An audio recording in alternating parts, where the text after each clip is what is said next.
Hello बच्चों, आज हम लोग ट्रिग्नोमेट्री स्टार्ट करेंगे। जुलाई शिफ्ट में जो लास्ट ईयर आई थी 2022 जुलाई शिफ्ट में ट्रिग्नोमेट्रिक रेशियो एंड आइडेंटिटी के क्वेश्चन जो आए थे वो आज हम डिस्कस करेंगे। ठीक है, पिछले क्लासेस में कुछ क्लासेस में हम लोगों ने बात करी थी मैट्रिसेस की, काफ़ी सारे क्वेश्चन वहाँ पर हमने डिस्कस किए। ठीक है ना, उनसे रिलेटेड कॉन्सेप्ट बताए। तो आई होप आप लोग जो है नोट किया होगा, उनसे सीखा होगा। ठीक है, तो सबसे पहले तो क्या करो, कॉपी पेन निकालो। ठीक है ना, और क्वेश्चन नोट करो और एक बार ट्राई करो खुद से।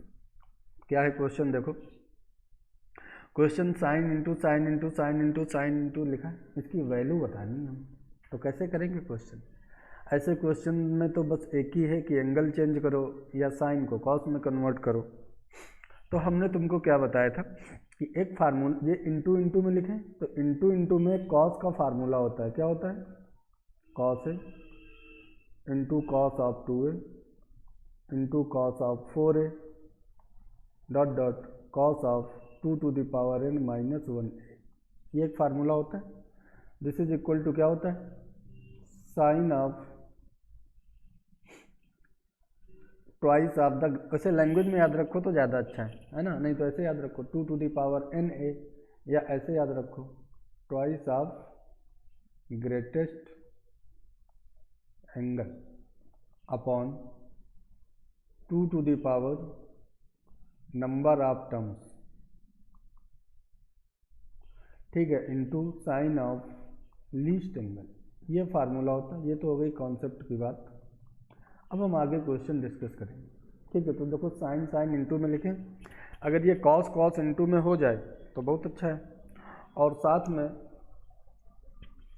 में एक चीज़ क्या हो जाए, ये जो एंगल है ना, ये क्या है? 2 की पावर 0 है, 2 की पावर 1 है, 2 to the power 2a dot dot 2 to the power n minus 1a। इस तरीके से ये एंगल है। ठीक, तो तुम कैसे करो? साइन को कॉस में कन्वर्ट करो। तो साइन को कॉस में कैसे कन्वर्ट किया जाता है ये तुमको हमने बताया था। 22 का आधा करो, डिनोमिनेटर का हाफ करो, तो कितना आएगा? 11। और उसमें सब्ट्रैक्ट कर दो किसको? न्यूमरेटर को। तो 11 माइनस 3 करोगे तो कितना आएगा? 8। तो क्या बन जाएगा? cos 8 pi by 22। ठीक है, यहाँ पर 11 माइनस 5 करोगे तो क्या बन जाएगा? cos 6 pi by 22। ठीक है, यहाँ पर 11 माइनस 7 करोगे तो कितना आ जाएगा? cos 4 pi by 22। 11 माइनस 9 करेंगे तो क्या आ जाएगा? cos 2 pi by 22। तो यार बन तो गया है ना, बन गया अपने काम का। देखो दो के मल्टीपल भी लिखें, बस एक प्रॉब्लम है कि ऊपर cos पाई बाई 22 नहीं है और वो बन भी नहीं रहा है। तो हम क्या करेंगे, अपने मन से एक cos पाई बाई 22 से ऊपर नीचे मल्टीप्लाई कर लेंगे। तो 2 cos पाई बाई 22, अब cos 2 पाई बाई 22, ठीक है, एंड cos 4 पाई या 2 स्क्वायर पाई बाई 22, ये क्या हो जाएगा? cos 2 क्यूब cos 8 पाई है ना, 2 क्यूब पाई बाई 22, और ये क्या है? cos 6 pi by 22। तो ये तो फिर तो उस तरीके से नहीं बन रहा 2 की पावर के फॉर्म में। तो एक चीज़ हमने और बताई थी तुमको, क्या बताया था कि अगर एंगल कन्वर्ट करना हो, cos cos ही रखना हो, तो सीधे सीधे डिनोमिनेटर में न्यूमरेटर को घटा दो। और साइन के केस में तो कोई प्रॉब्लम नहीं है, cos के केस में क्या करते हैं? माइनस साइन ले लेते हैं।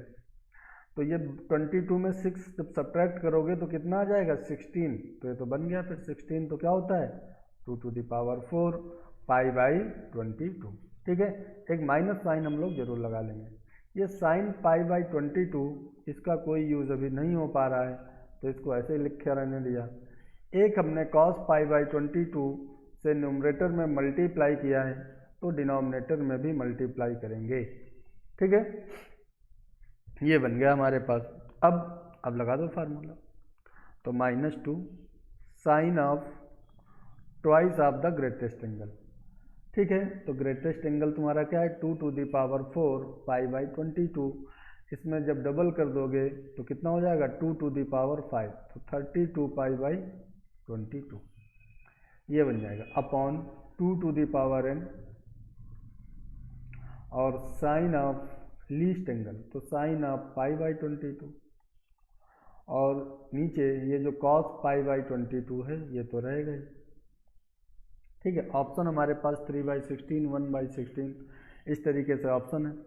ऊपर देखो हमारे पास एक साइन π/22 एक्स्ट्रा लिखा था जिसका कोई यूज़ नहीं हो पा रहा था, अब उसका यूज हो जाएगा। ये दोनों क्या हो जाएंगे कैंसिल हो जाएंगे। ठीक है, तो ये तो कैंसिल हो गया 2n। हाँ, यहाँ पर n नहीं लिखना चाहिए था, नंबर ऑफ टर्म्स। तो नंबर ऑफ टर्म्स हमारे पास कितने 5 हैं, 1 2 3 4 5 जिनमें हम फार्मूला ये लगा पा रहे हैं। तो यहाँ पर n की जगह क्या कर लो 5 कर लो। तो अब हमारे पास क्या बचा -1/2⁴ 16 और साइन 32 π/22 अपॉन कॉस π/22। ठीक है, अब हम क्या करेंगे, हाँ ये साइन 32 π/22 और कॉस π/22 इनको किस तरीके से सॉल्व करें। ठीक है, तो इस साइन 32 π/22 को जब तुम सॉल्व करोगे तो ये माइनस कॉस π/22 में कन्वर्ट हो जाएगा, है ना। ये कैसे हो जाएगा माइनस कॉस π/22। तो ये cos π/22 से cos π/22 कैंसिल हो जाएगा, तो हमारे पास आंसर क्या आ जाएगा 1/16।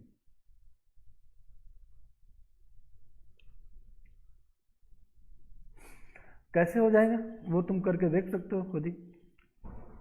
22 का आधा करो तो कितना होता है 11, ठीक है ना। तो 11 माइनस 32, तो 32 माइनस 11 करोगे तो कितना आ जाएगा 21।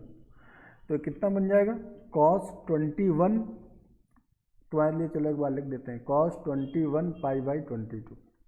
अब हमें क्या करना है, cos को cos ही रखना है और एंगल चेंज करना है। तो सीधे सीधे क्या करेंगे, डिनोमिनेटर में न्यूमरेटर को माइनस कर दो।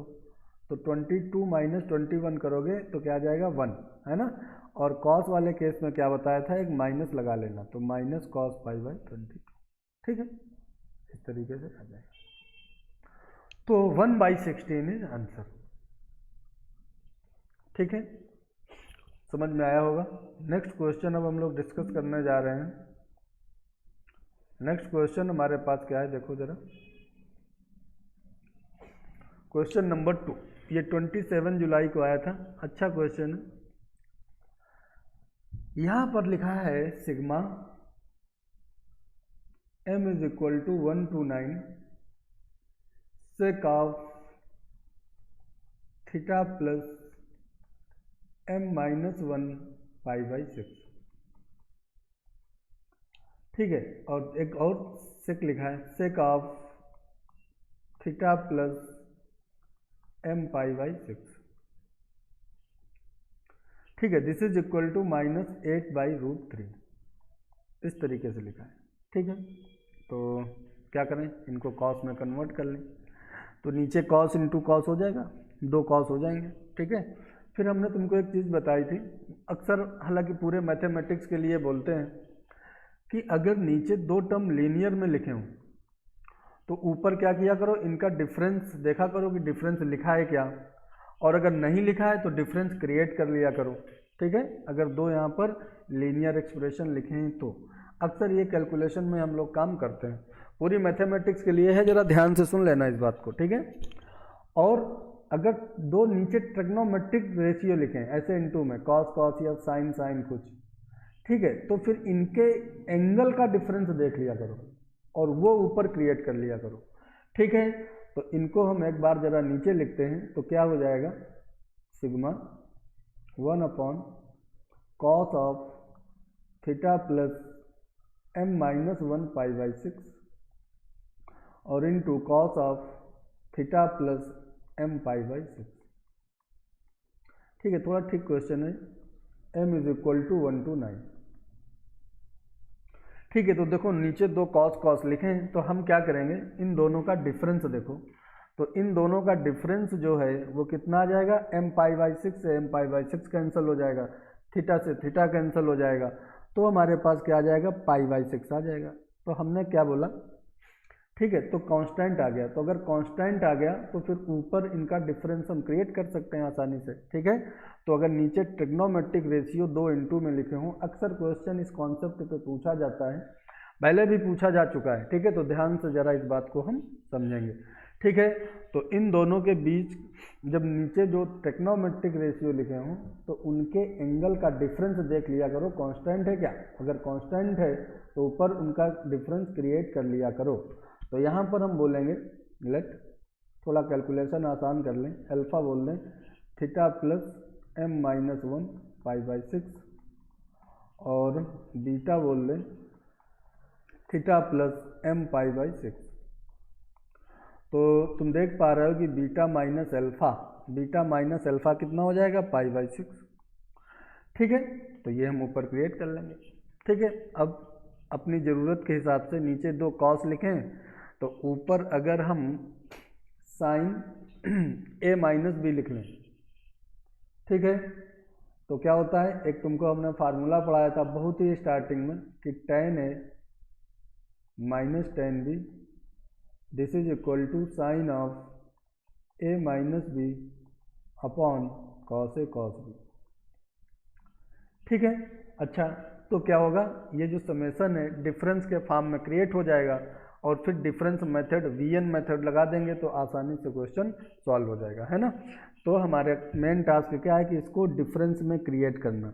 तो उसके लिए हम सबसे पहले क्या करेंगे, इनके जो बीच का एंगल का डिफरेंस है वो देखेंगे और वो कितना है, पाई बाई 6, तो ऊपर हम उसको क्रिएट कर लेंगे। ठीक है, तो साइन पाई बाई 6 कितना होता है, 1/2, तो एक 1/2 से ऊपर मल्टीप्लाई और डिवाइड कर लेंगे। ठीक है, तो ये हमारे पास आ जाएगा m इज इक्वल टू 129 और 2 times sign of beta minus alpha जो कि साइन पाई बाई 6 होगा, जो कि हाफ होगा, upon cos alpha cos beta. तो बस अब तो क्वेश्चन ही हो गया, ये तो हो गया डिफरेंस के फॉर्म में। तो m इज इक्वल टू 129, 2 चाहो तो बाहर लिख लो, तो ये क्या हो जाएगा, tan alpha minus tan beta minus tan alpha, इस तरीके से हो जाएगा। ठीक है, एक बार लिख देते हैं इसको पूरा, 2 times m is equal to 129, ये क्या बन जाएगा हमारे पास, ये बन जाएगा tan ऑफ बीटा, हमने किसको बोला है, theta plus m pi by 6। ठीक है, डिफरेंस मेथड बहुत ही इंपॉर्टेंट है, अक्सर यूज होता है। ठीक है, क्योंकि इसको सॉल्व करना तो वैसे इतना आसान नहीं है। Theta plus m minus 1 pi by 6, आई बात समझ में। ठीक है, ये tan अल्फा हो गया, ये डिफरेंस के फॉर्म में क्रिएट हो गया। तो हमने क्या बोला था कि जो एम वाई छोटा नंबर हो, तो ये है ना, तो ये अगर Vm हो गया तो ये क्या हो जाएगा, ये Vm प्लस 1 हो जाएगा। ठीक है, तो इसमें हम क्या डालेंगे, इसमें हम m की जगह 1 डालेंगे, लोअर लिमिट, इसमें m की जगह क्या डालेंगे 1, और इसमें m की जगह क्या डालेंगे, इसमें m की जगह डालेंगे 9। ठीक है, ये डिफरेंस मेथड में हमने पढ़ाया था सीक्वेंस एंड सीरीज में, तो आप वहाँ पर जाइए और आपको को देखिए। ठीक है, तो यहाँ पर क्या आ जाएगा, अब सिग्मा हटा देंगे, अब समेसन आ जाएगा हमारे पास डायरेक्ट। तो 2 टाइम्स यहाँ पर m की वैल्यू जब 9 डाल दोगे तो 9 पाई बाई 6 है ना, तो 9 पाई बाई 6 कितना हो जाएगा, 3 पाई बाई 2, तो tan 3 pi by 2 plus theta, ये कितना हो जाएगा, ये माइनस कॉट थीटा हो जाएगा। और यहाँ पर जब m की वैल्यू 1 डाल दोगे तो ये tan थीटा हो जाएगा। ठीक है, अच्छा, ये सब है किसके इक्वल, ये सब -8/√3 के इक्वल है, ऐसा क्वेश्चन में दे रखा है उसने। तो हम क्या करेंगे, इससे इसको कैंसिल कर देंगे, तो कितना आ जाएगा, -4/√3। अब हम क्या करेंगे, इसको tan में कन्वर्ट कर लो, है ना। तो जब इसको हम tan में कन्वर्ट करेंगे, इससे चाहो तो एक माइनस कॉमन लेके ये कैंसिल कर दो, तो क्या हो जाएगा 1/tan theta plus tan theta, this is equal to 4/√3। तो 1 plus tan square theta upon tan theta, this is equal to 4/√3, है ना। हम क्रॉस मल्टीप्लाई कर लेंगे तो हमारे पास क्वाड्रेटिक बन जाएगी √3 tan square theta minus 4 tan थीटा plus √3, this is equal to 0। यहाँ से tan थीटा की हम वैल्यू निकाल लेंगे, तो tan theta is equal to क्या आ जाएगा -b, तो 4 plus minus √b² minus 4 AC, तो कितना हो जाएगा वो 3 हो जाएगा, a और c को मल्टीप्लाई करोगे अपॉन 2√3, ठीक है। यहाँ पर 4 प्लस माइनस और ये कितना आ जाएगा √2 डिवाइडेड बाई 2√3। तो यहाँ से हमारे पास दो वैल्यू आ जाएंगी, एक क्या आ जाएगी, एक तो आ जाएगी √3 और एक आ जाएगी 1/√3, ठीक है। तो हमारे पास थीटा फिर क्या क्या थीटा आ गया हमारे पास, उसने दे रखा था अपने को थीटा 0 से π/2, ठीक है। तो 0 से π/2 के बीच में एक आ जाएगा π/6 और एक आ जाएगा π/3, ठीक है। अब हम क्या करेंगे, अब हम उसने बोला है ऑप्शन चेक करो, तो सी ऑप्शन, ये जो थीटा है इनका सम कितना है π/2, ठीक है। तो सी ऑप्शन इज करेक्ट। तो समझ में आया होगा, ठीक है ना। अब आगे नेक्स्ट फिर अगली क्लास में हम लोग डिस्कस करेंगे। नेक्स्ट क्वेश्चन एक क्वेश्चन बचा है अभी। Okay, thank you.